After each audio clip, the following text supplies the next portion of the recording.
So good afternoon, everyone. My name is Jason Farragon. I'm a senior planner and associate with J.L. Richards and Associates, and I have the pleasure of being joined this afternoon by my colleagues Brent Parsons from Hutchinson Environmental Sciences Limited and Aaron Reed, who is a planner with JLR as well. And we're here today to talk to you a little bit about the study that we're doing for the City of North Bay, the municipality of East Ferris, and North Bay Matawan Conservation Authority, and that's the Trout Lake Watershed Study and Management Plan. Now, we all know that Trout Lake is a very important resource for folks that live both in North Bay and East Ferris.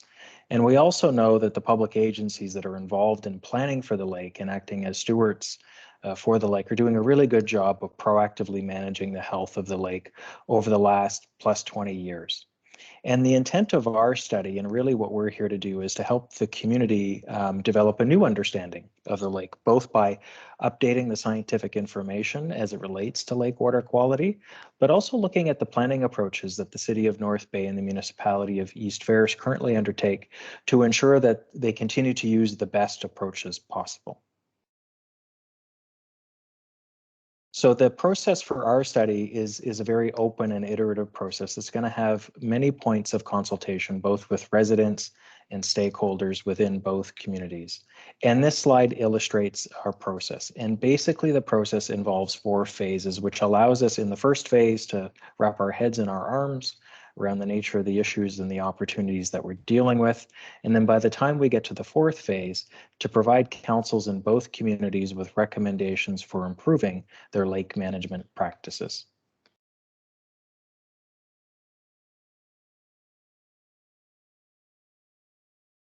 Hi, everyone. This is the study area that's being consulted as part of the review of a lake water quality model. Lakeshore capacity model was developed by the province of Ontario to determine a lake's development capacity through an assessment of phosphorus loading and lake response. It estimates phosphorus loads from the watershed, from the atmosphere, and from septics and other sources to predict concentrations in lakes. Those modeled phosphorus concentrations are then compared to water quality objectives to see how much development a lake can support. This is one of the lines of evidence we are going to examine throughout this study, along with an assessment of the health of Trout Lake through a review of water quality monitoring results.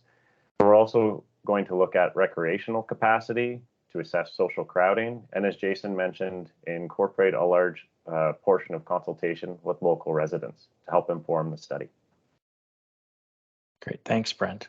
And while Brent and his team are looking at the lake through that lens and the scientific lens, Aaron and I are looking at the lake from a land use planning lens. And what this image shows is the study area that we're looking at when viewed through both municipalities' official plans. So in the western side of the lake, you'll see the shoreline that's colored in pink.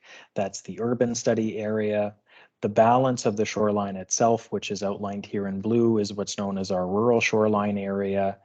The areas that are identified in green are our inflowing streams area.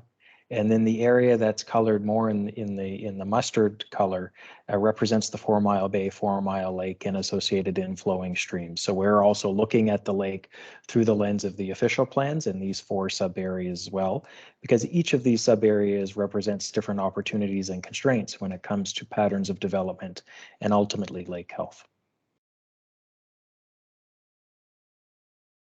We've reviewed lake water quality information to assess the general health of Trout Lake and determine how water quality has changed over time.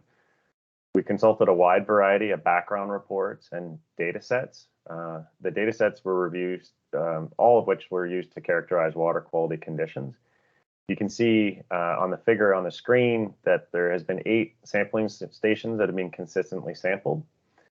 General findings were extracted from background reports, and a more intense statistical analysis was completed focused on data sets primarily of phosphorus and dissolved oxygen. As those data sets were more robust, are key indicators of water quality that are commonly linked to development impacts and are often used to calculate development capacity on lakes. We found that the data indicated there's excellent water quality in Trout Lake and low nutrient concentrations. There were no real trends in phosphorus over time.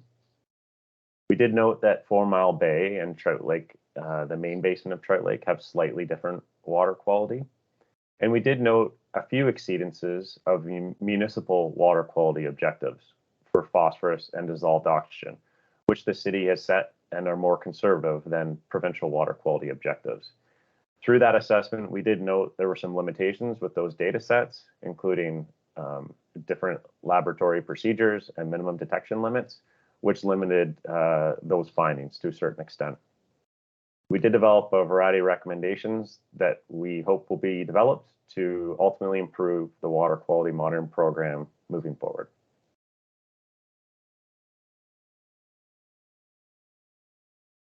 So municipalities can use a variety of tools to manage lake health.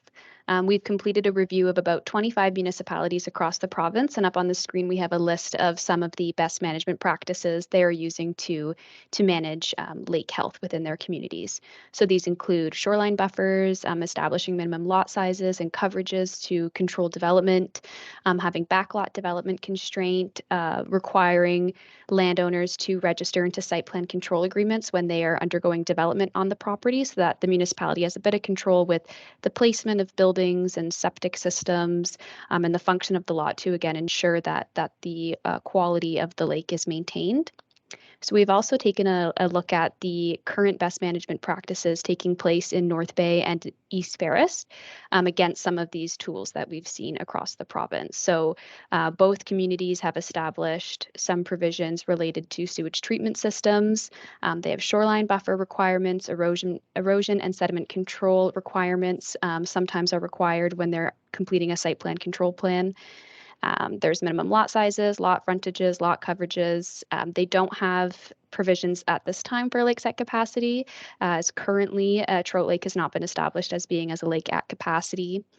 So they have a range of controls already in place, and we're going to continue to review and evaluate these to determine if any modifications need to be made to improve and protect Trout Lake.